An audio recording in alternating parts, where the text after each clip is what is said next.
என் தாய் தமிழ் நாட்டு மக்களுக்கு வணக்கம். நடிகை விஜயலட்சுமி அக்கா அவர்கள் என்னை தொடர்பு கொண்டு பேசினாங்க. நான் பேசுறதுக்கெல்லாம் வருத்தம் தெரிவிக்கிறேம்மா. இந்த விவகாரத்துல கண்டிப்பா நம்ம 2 பேரும் ஒன்னா சேர்ந்து இதுல எனக்கான நீதியை எனக்கு நீங்க பெற்றுக் கொடுக்கணும்னு என்கிட்ட பேசினாங்க.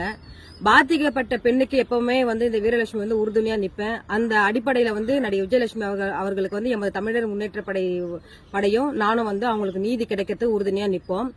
அவங்க பேசிட்டு இருக்கிறப்ப ஒரு அதிர்ச்சியான ஒரு செய்தி என்கிட்ட சொன்னாங்க. அதை கேட்டவுடனே எனக்கு ரொம்ப மன அழுத்தமாச்சு. சீமான் அவர்களால நடிகை விஜயலட்சுமி அவர்களுக்கு 7 முறை கருக்கலைப்பு செய்யப்பட்டதுனால அவங்களுடைய கர்ப்பப்பையை இன்னைக்கு மருத்துவர் எடுக்க சொல்லியிருக்காங்க. ஏன்னா கர்ப்பப்பையை அதிக அளவு இன்ஃபெக்ஷன் ஆகி பாதிப்பு ஏற்பட்டு இப்ப அவங்க 2 மாதத்துக்கு முன்னாடி கூட அவங்க மருத்துவமனையில் அனுமதிக்கப்பட்டு மருத்துவருடைய ஆலோசனை கேட்டிருக்காங்க. அதை என்கிட்ட சொன்னாங்க நேத்து. அது கேட்ட உடனே எனக்கு ரொம்ப அதிர்ச்சியா ஆயிடுச்சு, மன அழுத்தமாவாச்சு. அப்ப நான் விஜயலட்சுமி அக்கா அவர்கிட்ட சொன்னேன், நீங்க இந்த விவகாரத்துல நம்ம போராடுகின்ற நேரத்துல யாருமே நம்மளுக்கு ஒரு உறுதுணையா நிக்கல. அப்போ நம்ம புகார் கொடுக்கறப்ப, ஆனா உங்களுடைய பாதிப்பு நாட்டு மக்களுக்கு தெரிஞ்சு கண்டிப்பா ஒரு நாள் தமிழ்நாட்டில் இருக்கிற மக்களும் தமிழ்நாட்டில் இருக்கக்கூடிய பெண் தலைவர்களும் உங்களுக்கு பாதுகாப்பாரனா நிப்பாங்க அப்படின்னு நான் சொன்னேன். அந்த அடிப்படையில நேற்று கனிமொழி எம்பி அம்மா அவங்களும் நாகை எம்பி அக்கா சுதா அவர்களை நடிகை விஜயலட்சுமி அவர்களுக்கு ஆதரவா குரல் கொடுத்திருக்காங்க.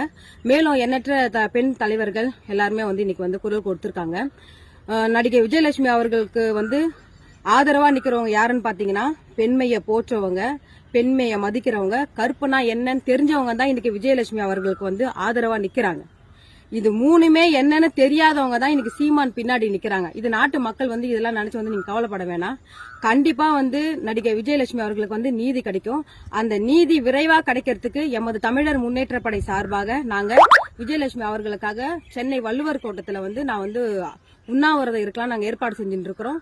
இந்த விஷயத்தை நாட்டு மக்களுக்கும் ஊடகத்துக்கும் நான் தெரிவித்துக் கொள்கிறேன்.